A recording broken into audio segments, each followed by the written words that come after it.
Welcome to today's show. I am your host, Eric Darnley Small, and a big day again today. I actually, if you had asked me whether the Trump immunity case would be the biggest thing I'd be talking about today, I would be telling you that's not true, that I really need to get into the case about the Chevron deference. But this court never fails to disappoint. And we have now a ruling that is truly a ruling for the ages. I think I may have mentioned on here about the sense that I got, which was essentially that the court was at war with the. Um, I, I don't know what the court was that put Richard Nixon in Watergate and prosecuted him and made his whole administration a scandal at the end due to Watergate. But that court, this court is at war with. And it seemed during oral arguments to be almost giddy at the idea of making wholesale changes over how we handle prosecuting a president, almost as if Donald Trump was doing them a favor, bringing it to the Supreme Court, almost as if they knew it and had been prepared for it. This is why I believe, and I think a lot of people believe, that they waited until the last minute to make this decision, because usually when a decision is not going to be liked, it's going to be a 6-3, or in the old days 5-4. They usually waited until the last minute to give their opinions. But this one was something else, and I did not expect to do this video and begin with talking about this decision, but it just came down about from this recording 2 hours before this recording, and it is something else, and I'm going to go into it as best I can understand it as a layman. But you're going to find a link to the PDF of the decision at our Mastodon, mastodon.vtip.me/@ what you missed. And hopefully you don't miss out on that and on the stories about this. But it is one for the ages, as they said it would be. And I want to really get into it, because this is why we vote. Everything is going to come back, in essence, to 2024 election. The president of the United States is a powerful person. He is made more powerful now that this Supreme Court has decided Article 2, the presidency, has a level of immunity that it never did once before. And the dissent here is quite scathing and quite alarming.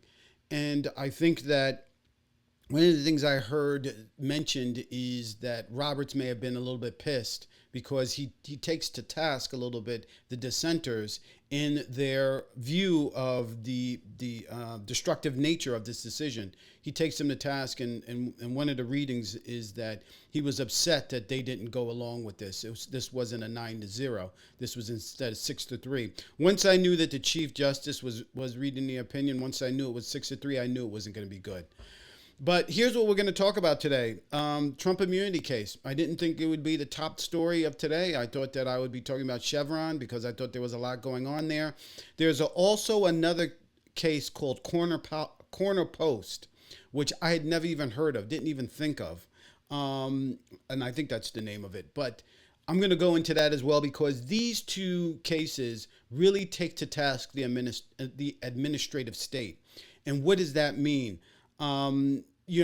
Liberal justices, activist justices like Kaczmarek and Cannon are going to have a field day. And I would expect, and I think you should expect, attacks on the EPA and the ACA and everything else. FEC is already, and this is what Corner Post is about.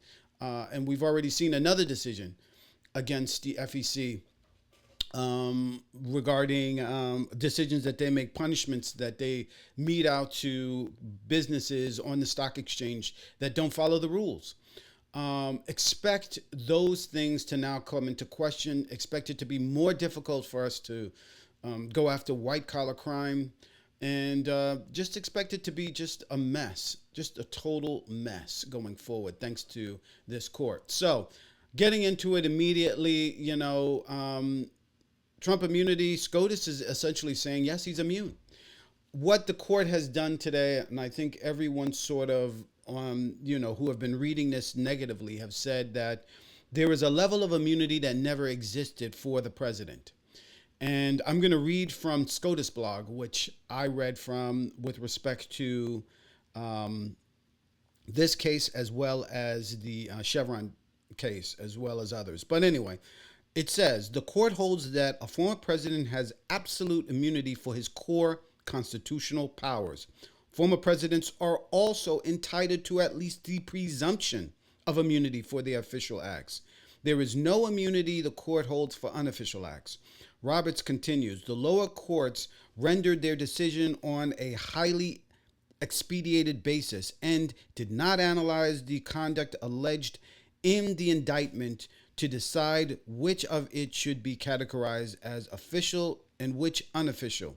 And it wasn't briefed before the court. Trump is absolutely immune from the prosecution for the alleged conduct involving discussions with the Justice Department officials. Let me go back. Roberts writes that Trump asserts a far broader immunity than the limited one we have recognized. As for the dissents, Robert writes, these strike a tone of chilling doom that is wholly disproportionate to what the court actually does today. Conclude that the immunity extends to official discussions between the president and his attorney general, and then remand to the lower courts to determine in the first instance whether and to what extent Trump's remaining alleged conduct is entitled to immunity. In determining what is or is not official conduct, courts may not inquire into the president's motives. An action is not unofficial, the court adds, just because it allegedly violates generally applicable law. Also from the, so now this is the dissenters, and Sotomayor writes dissent, and I think she reads this from the bench. The Sotomayor dissent, which is joined by both Kagan and Jackson, today's ruling reshapes the institution of the presidency and makes a mockery of the principle that no man is above the law. The decision gives the former President Trump all the immunity he has asked for and more, because our Constitution does not shield a former president from answering for criminal and treasonous acts. I dissent.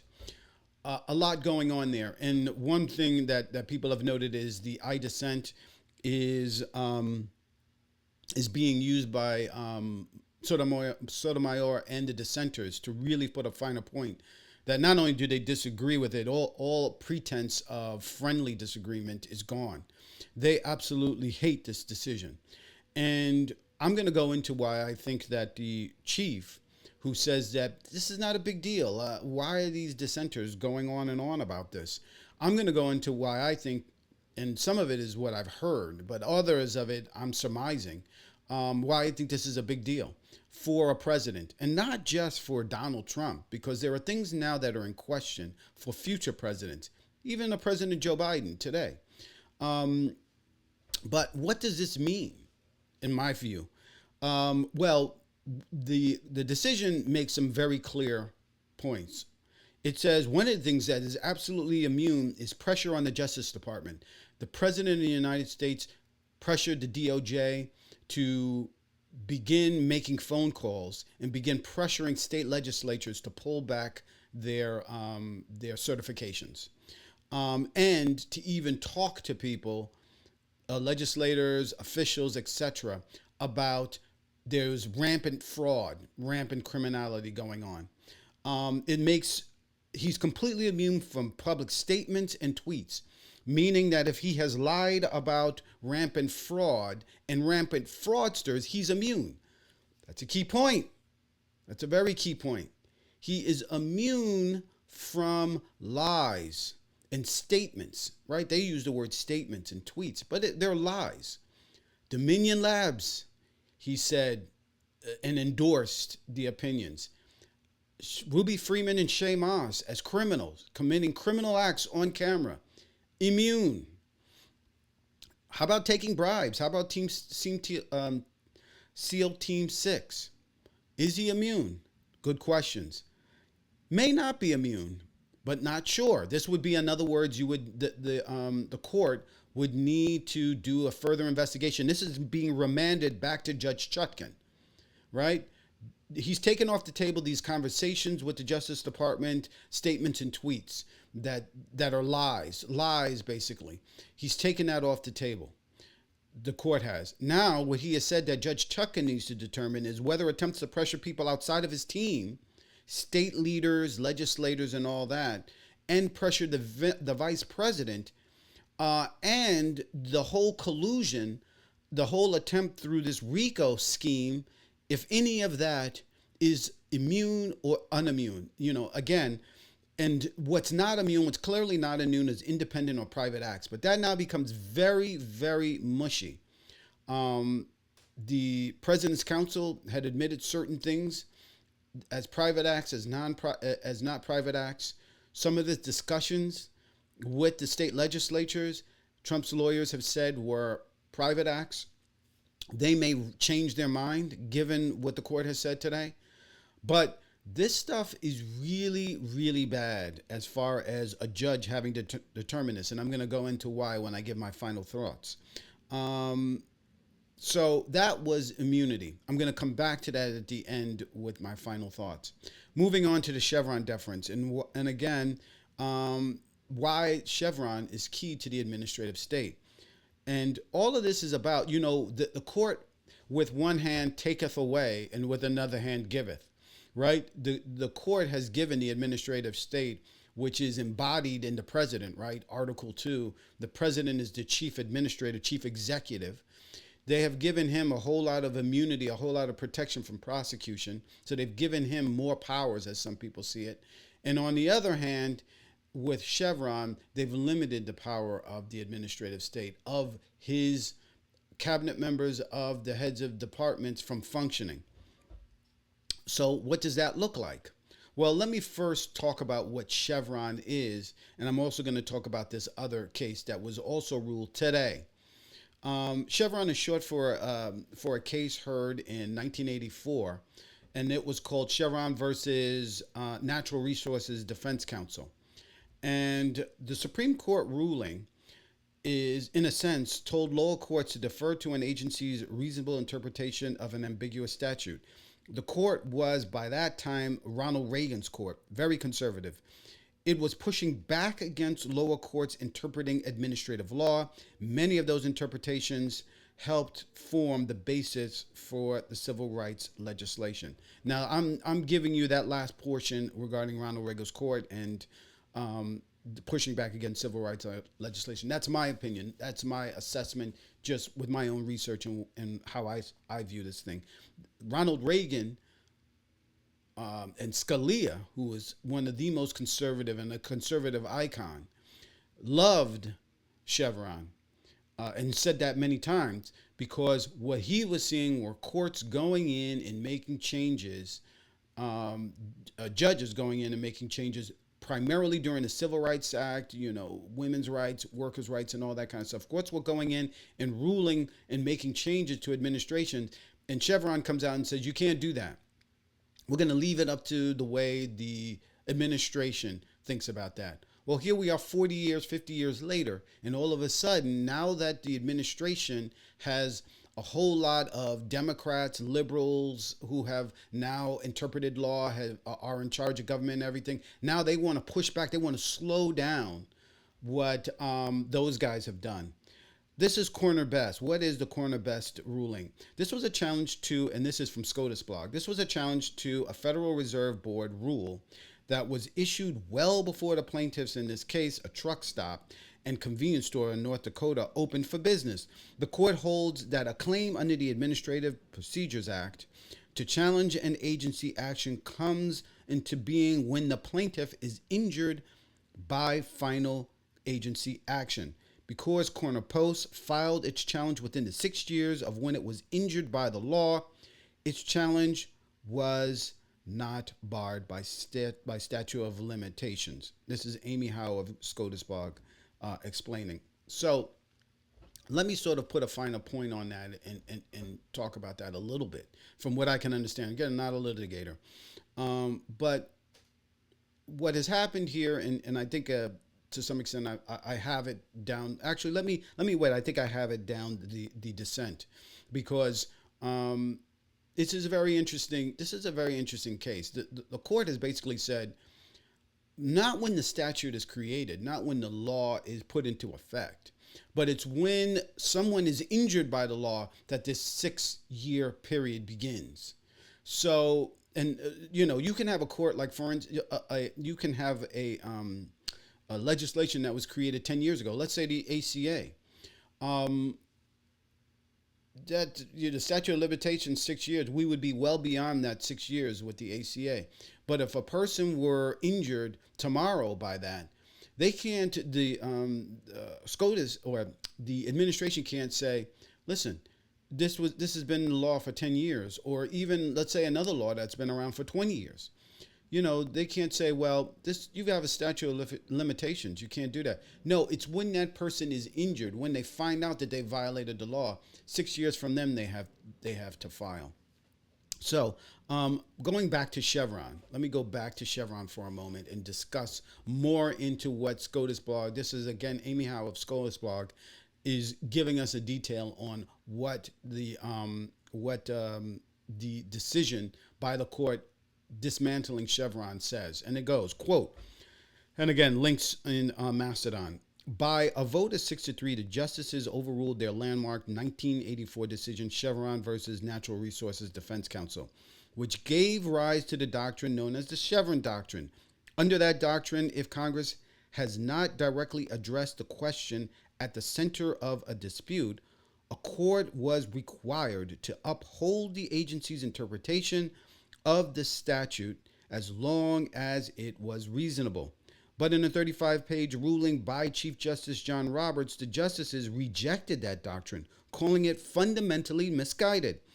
Justice Elena Kagan dissented in an opinion joined by Justices Sonia Sotomayor and Ketanji Brown Jackson. Kagan predicted that Friday's ruling will, quote, cause a massive shock to the legal system.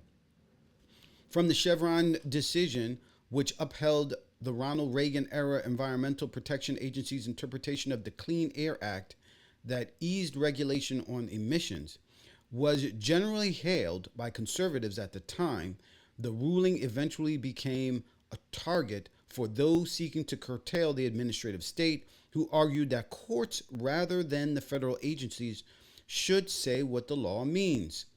Chevron Deference, Roberts explained in his opinion for the court on Friday, is inconsistent with the Administrative Procedures Act, a federal law that sets out the procedures that federal agencies must follow, as well as instructions for the courts to review actions by the agencies.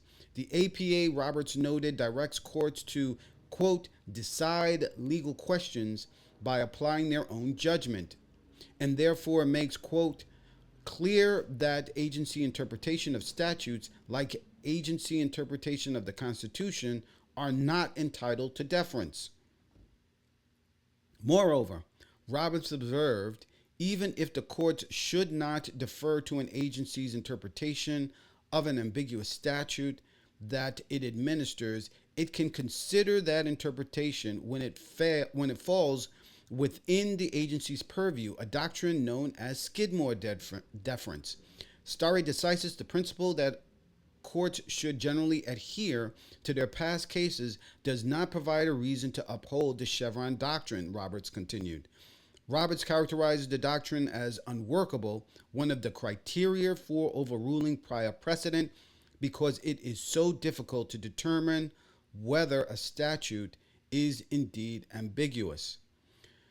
Elena Kagan, who read a summary of her dissent from the bench, was sharply critical of this decision to overrule the Chevron doctrine. Congress often enacts regulatory laws that contain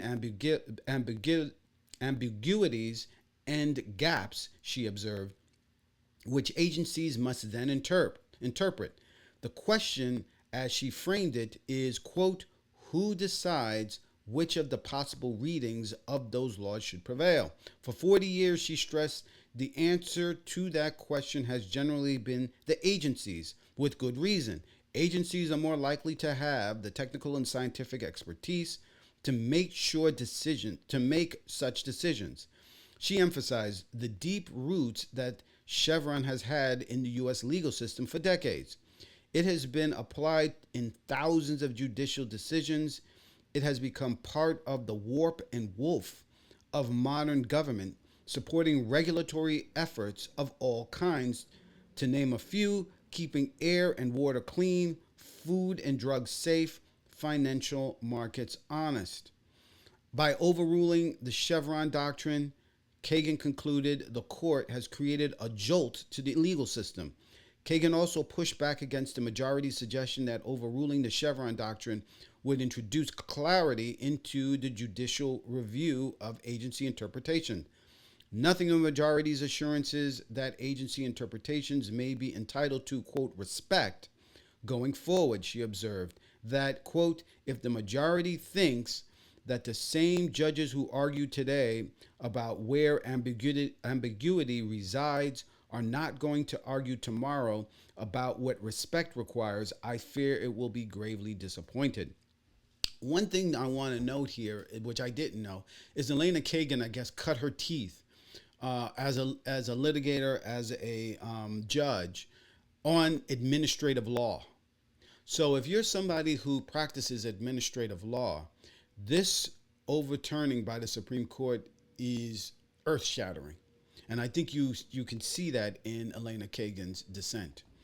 The woman who was on the opposite side of this, who was fighting, Kim Meyer, the litigation director for the Southern Environmental Law Center, decried the ruling in a statement. Quote, the Supreme Court today says individual judges around the country should decide the best reading of a statute. That is a recipe for chaos, as hundreds of federal judges who lack the expertise of agency personnel are certain to reach inconsistent results in the meanings of federal law as applied to complex technical issues. We know that that's the case because we've seen it already. We've seen everything from the internet to bump stocks come before the court. And some of these guys have absolutely no idea what the internet or the bump stock is. They're just going based on what the plain reading of the statute is.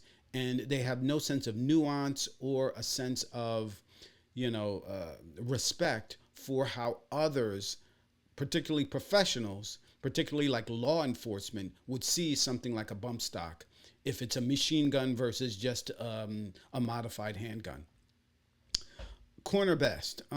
Talk about that for a moment, because Justice Jackson, again, the corner best ruling came out today along with, but just before immunity.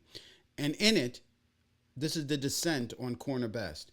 Justice Jackson calls the, quote, flawed reasoning and far-reaching results of the court's ruling in this case, quote unquote, staggering.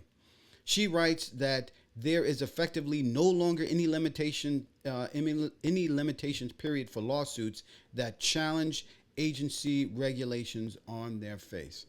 So one of the things that I think is very clear this last, couple of sessions or so, this last week on the court, is the animosity that the three compared to the six have for these decisions. The level of vitriol that I'm reading from particularly Ketanji Brown Jackson is pretty stunning. She uses words like staggering. I think she's the one that says something about this is a ruling only this court could love. It is really biting these decisions. Kagan uses words like, if the majority thinks that the same judges who argue today about where the ambiguity resides are not going to argue tomorrow about respect requires, I fear it will be gravely disappointed, and calls their decisions a jolt to the legal system. These have been really quite brutal responses. And the immunity one, I only read a snippet, but it is quite severe, the way they have determined and the way they see that the court has sort of taken short shrift to the rule of law here for Trump's benefit. Donald Trump, by the way, has been hailing that decision as fantastic for him. So elections have consequences, and I believe, this is my opinion, that these decisions, and particularly the attack on the administrative state, goes back 40 years. The Federalist Society has been hostile to laws that they don't like, laws that impede businesses from doing bad things, in some cases good things like reparations or the ACA or the EPA. They want to stop government in the courts in case they cannot win every election. And we know what it looks like when a judge, not an expert, decides on his or her own what a government agency can and cannot do. Um, this is my opinion. I'm going to go into more opinion in a minute. But we need to think about this when we start thinking about this election. And I think it's extremely important to recall and remember, this is the Federalist Society. These judges were put here to do this. This is not a mistake. This is not people who are thinking, oh, there's a big problem with these laws. And unlike what the conservative court has been saying, that this is unworkable and this is so difficult, that they've said, and, this has been something that has been on an ideological mindset for a long time. And I think people are surprised. I think I'm surprised at how much Roberts has decided to move towards the right. I think a lot of people thought that he would want to hold on to stare decisis. He would want to hold on to not creating chaos in the legal realm. And I think it's very clear that he has decided, screw it. I'm going to go full MAGA. I'm going to go full Federalist Society and really push through some very controversial laws. But what does it look like when you have judges instead of experts decide something? Well, we know what that looks like. Meet this guy named Matthew Kacsmaryk, and I'm going to read from an opinion, what he just did recently. April of last year, he ordered the Food and Drug Administration to void its decades-long approval of mifepristone, which is commonly referred to as the abortion pill. President Joe Biden wrote that the ruling would prevent women across the country from accessing medication, doubling down on his administration's commitment to protect a woman's right to an abortion. Meanwhile, the Justice Department announced it would appeal Kacsmaryk's ruling. Attorney General Merrick Garland said his department strongly disagrees with the decision. Also on Friday, Judge Thomas O. Rice, who was appointed by former President Barack Obama, ruled the opposite way. In a separate case out of Washington State, he orders authorities not to make any changes to restrict access to the drug. It remains unclear exactly how the dueling decisions could affect the fate of mifepristone. So we know now that mifepristone went all the way to the Supreme Court. The Supreme Court sided with, I think, Thomas Rice, and basically undid what Kacsmaryk did. But this is what chaos looks like.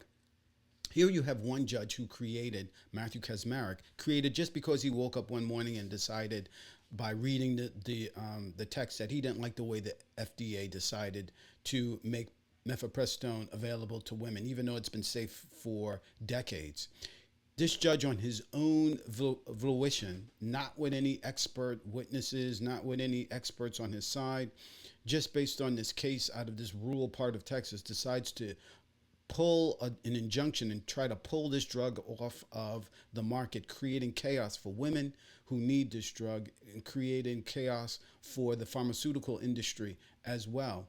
Just because this judge, this activist judge, decided, in his opinion, it wasn't done by the rule of law. That's what it looks like when you begin to, instead of deferring to agents, defer to judges to make these kinds of decisions. And you had a judge, an Obama judge, turn around and say, in the areas where I have jurisdiction, you have to keep this drug readily available.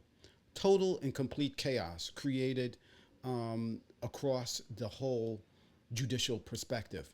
And it invites judge shopping. It invites more people going to those judges that are going to do what they want, a la Matthew Kacsmaryk and a la Eileen Cannon.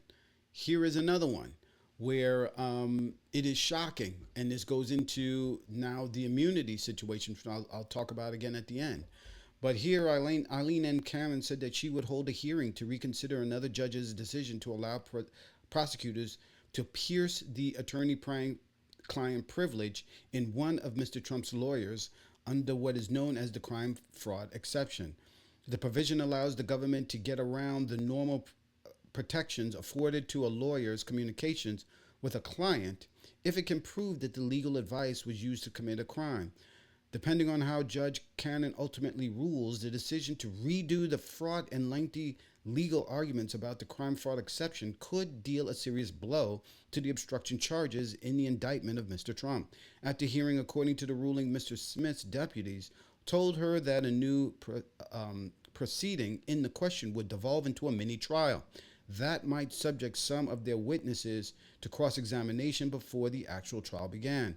Throughout the classified documents case, Eileen Cannon, who was appointed by Mr. Trump, has often shown a tendency for wanting to decide legal questions on her own, even if the issues under consideration have a long history of having already been settled. Last Friday, for instance, she held a hearing on whether Mr. Smith had been constitutionally appointed as special counsel, despite the fact that the courts, reaching back to Watergate era, have repeatedly upheld the viability of independent prosecutors. She has not yet issued a ruling on that question, which she said could have decided on the merits of written filings alone. So, two things here. One of the things is that Eileen Cannon and judges like this can start creating questions that have already been decided, and begin to slow down, begin to unwind decisions that have been made for decades, administrative decisions, decisions that have been held up for decades. The court, by the way, talks about this is not going to work. Their decision on Chevron and others are not going to affect retroactively. I think that's BS. I think that all you need to do is come up with the right kind of argument to undo, decades and decades of precedent with respect to a lot of these things. Eileen Cannon, and particularly this last part about the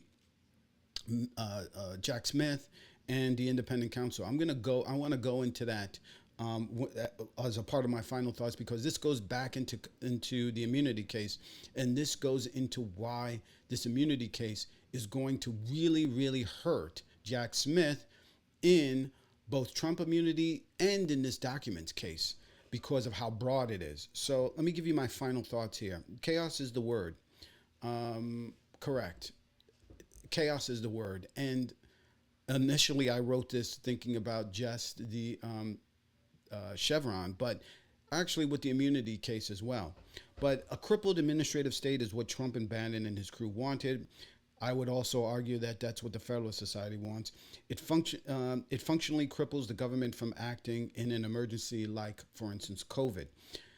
B, expect more intervention from judges all over, both liberal and conservatives. The EPA, FDA, SEC are all in the crosshairs. Laws controlling the ACA, the CFPB are also in danger. C, as people are being harmed, judges will dither and waste time relitigating existing law and statutes by questioning the means and methods by which these decisions have been made, a la the Mifeprestone and this guy Kaczmarek and Eileen Cannon. Again, justice delayed is justice denied.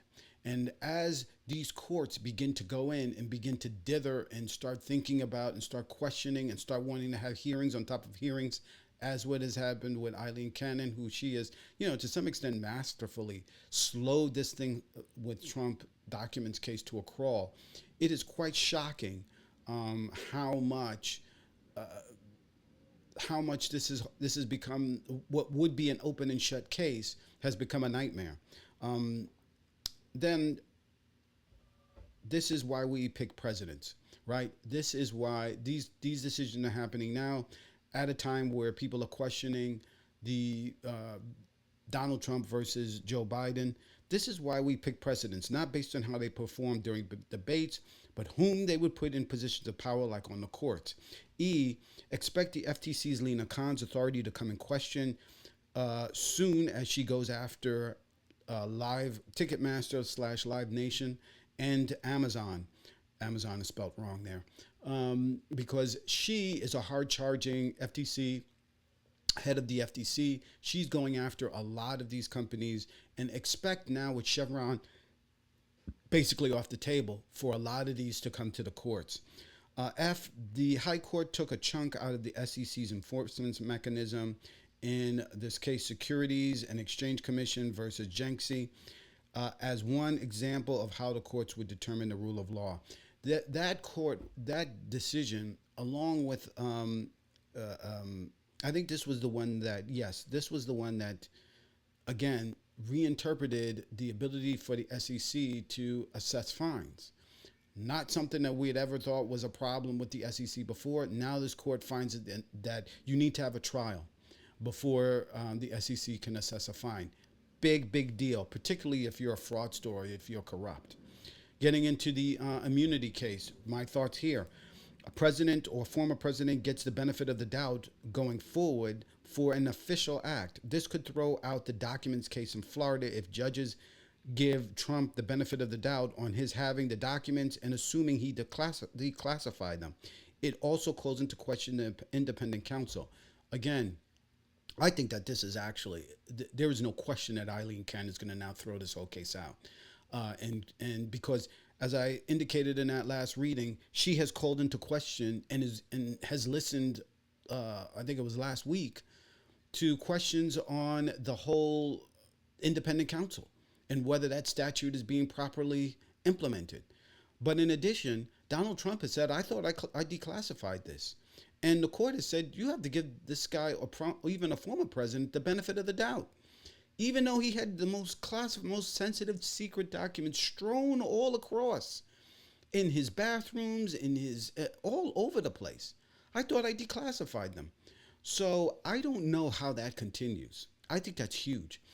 Other thing, I don't know how the RICO case continues in Georgia against Trump. I think it may be in huge trouble. Much of the scheme and the charges against the former president are covered over his belief of fraud. That also means that lawsuits by two poll workers, Ruby Freeman and Shay Moss, as well as two voting machine manufacturers, could also be imperiled if judges determine his belief in fraud was sincere.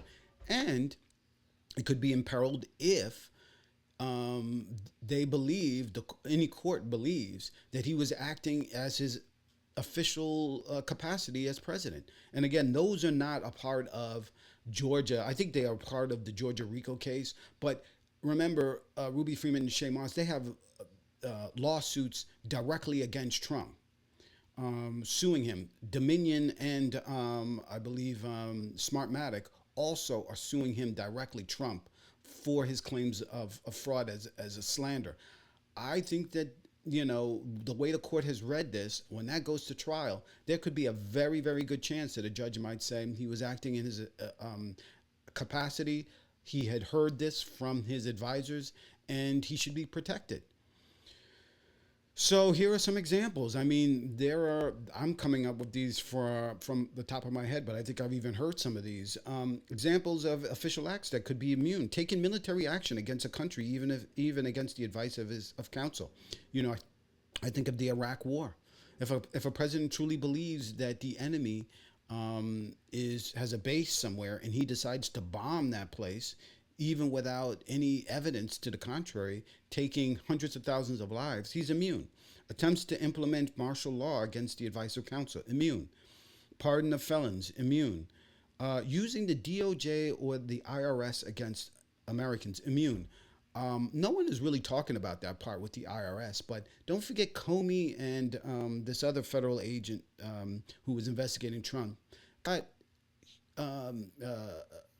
really abusive IRS audits that was really taxing. I think it cost him a lot of money because Donald Trump told the IRS to investigate them.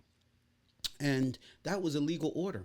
I also question whether, by the way, and this is me, I wish I had somebody of a legal mind to join me and answer this question, but if given this situation, Donald Trump gives an order, like, let's say we've got a border that he believes that migrants are coming across and that they're from mental institutions, they're rapists, they're murderers. He believes that Al-Qaeda is amongst them. He believes that terrorists are amongst them. If he truly believes that and he tells Border Patrol to start shooting them on sight, to start electrifying the water, to start mining the border, and he actually believes that legitimately, he's doing that as his position as president, I don't know how he could be prosecuted against that. And if he can't be prosecuted against it and it's then legal, How could anybody who does this on his order be prosecuted? So again, the court, Roberts, seems to be talking about, oh, this is a minor thing. The way that the dissenters are making this a big thing, this is a minor thing. This is not a minor thing. This is not a minor thing.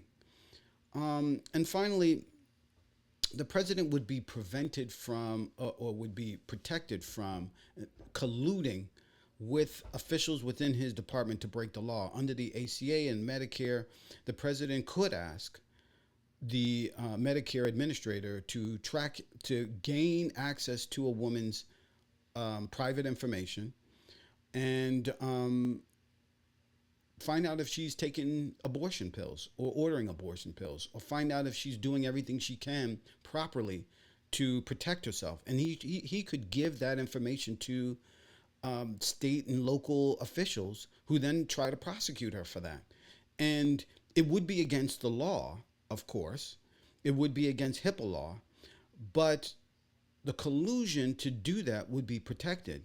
And collusion is the essential ingredient, the sine qua non of corruption.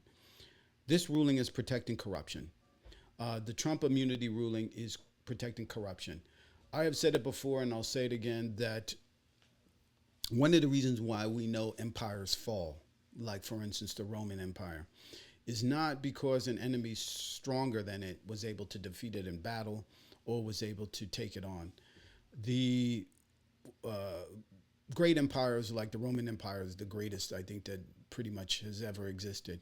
It fell because of corruption from within, because the officials were on the take, taking bribes. They weren't doing what they were supposed to do. They were colluding with one another to commit illegal acts. And this ruling allows the president to collude with his own officials and be protected. Corruption is the essence, is the most important part of collusion, is the most important part. It is absolutely essential for corruption.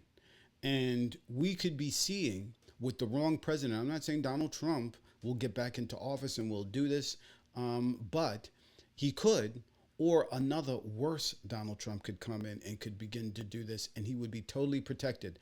The idea of no man being above the law would fall on its face, and we could have truly corrupt president do really bad things.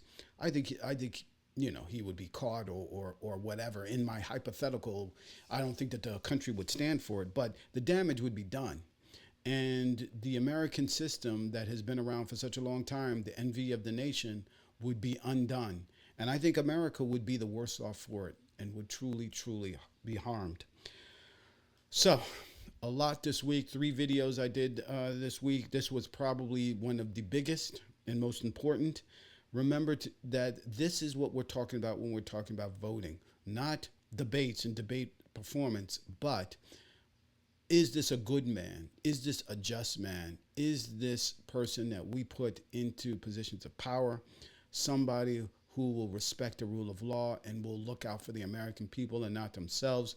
Those are the questions we need to ask when we vote, not how well they perform in a debate and whether they look like they're Superman or that they're strong and virile. A lot of strong men look like that, and by the time they get in, people regret mightily their decision to support that person. Thank you for joining me today, and you'll see me on the next video. Have a great day, everyone. Take care. Hey there, fantastic viewers. Eric Darnley Small here, and I hope you're loving today's episode of What You Missed. You've reached the end of today's show, but don't worry, there's more show coming up. If you're watching this on YouTube, please click the bell so that you'll be notified when more content is available. You can also help the channel by clicking the like and subscribe buttons. It helps the YouTube algorithm find new viewers so that I can keep bringing you all this incredible content you enjoy. But wait, there are more ways to support the show. You can make a contribution through the show's PayPal, which goes a long way in helping produce even better content for you. And consider becoming a part of our growing community by joining our Mastodon site at mastodon.vtip.me/@whatyoumissed for more engaging discussions and exclusive updates. And here's something you won't want to miss. Mark your calendars for our live show streaming on YouTube and stream.vtip.me Monday mornings, 10:30 a.m. Eastern Standard Time.